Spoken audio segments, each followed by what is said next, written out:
There's an old expression, popular among the RCMP, that goes something like this.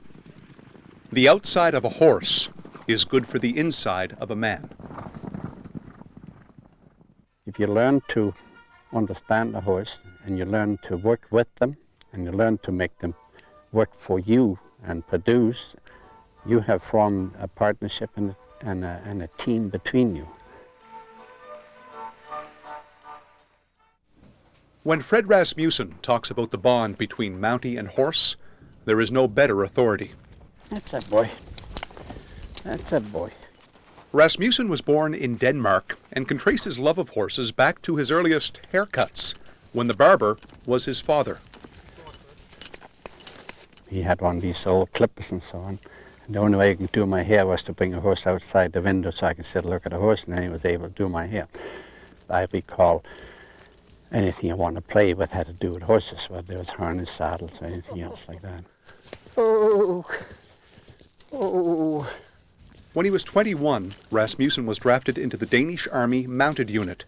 After his stint, he worked as a stable master before coming to Canada in 1950. Canada. In 1952, he applied to the RCMP and was accepted as special constable for the training of horses. No. And then, 5 years later, after becoming a Canadian citizen, he officially joined the RCMP and was put in charge of training stallions. I'm one with a horse. I'm working for a period of time.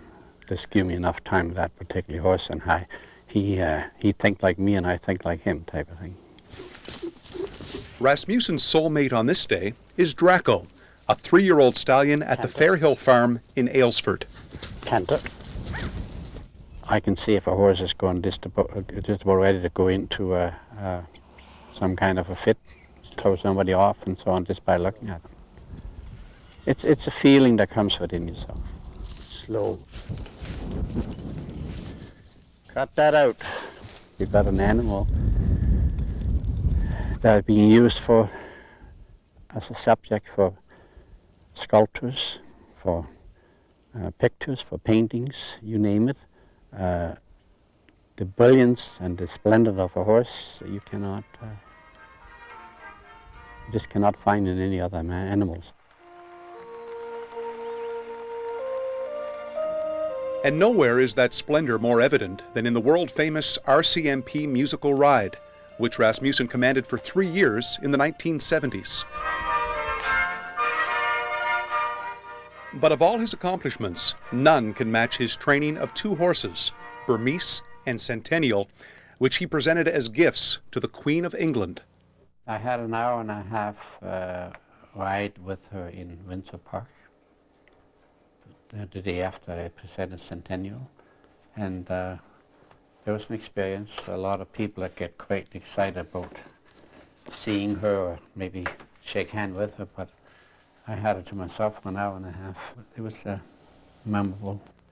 And it was apparently special for the Queen as well, because upon Fred Rasmussen's retirement from the force in 1978, he heard from her. The Queen has heard of your recent retirement from the RCMP and has told me to write to send you her best wishes for the future. She has additionally signed this photograph for you, taken at the time Centennial was presented to Her Majesty in 1977, and with it come her very best wishes. Burmese and Centennial continue to perform well, a lasting credit to the training that they received at your hands. There's other organizations that have tried to get a photograph signed by her, but Her Majesty do not give away autographs. So you must be very proud of that picture. Yeah, it's definitely a special memento. And Rasmussen's relationship with Queen Elizabeth resumed in 1992. I was called up to Ottawa for the unveiling of the statue that is now standing on the east side of Peace Tower in Ottawa. That's a statue of the Queen? Yeah, on Centennial. She recognized me as being someone that she had seen and had been around, and I saw her the puzzle in her face, and she said, I said, yes, Your Majesty, I had the honor of training Burmese and Centennial. And she said, "Oh, yes, that Rasmussen." So we had a nice chat. But it was nice. In fact, she said, she said, "Centennial is doing splendid." She said, "I just let him out this morning." And I thought, that's neat. The Queen is coming reporting to me that she's looking after my horse for me. This has been my hobby, this has been my life's work. It's like the farm. When you take him away from the farm, he dies. If I hadn't known the love and the enjoyment of horses, I would have died a poor man. Someone once said that man was born to be a slave, but a horse makes him feel like a king. If that's true, then it's been a lifetime of royalty for Fred Rasmussen.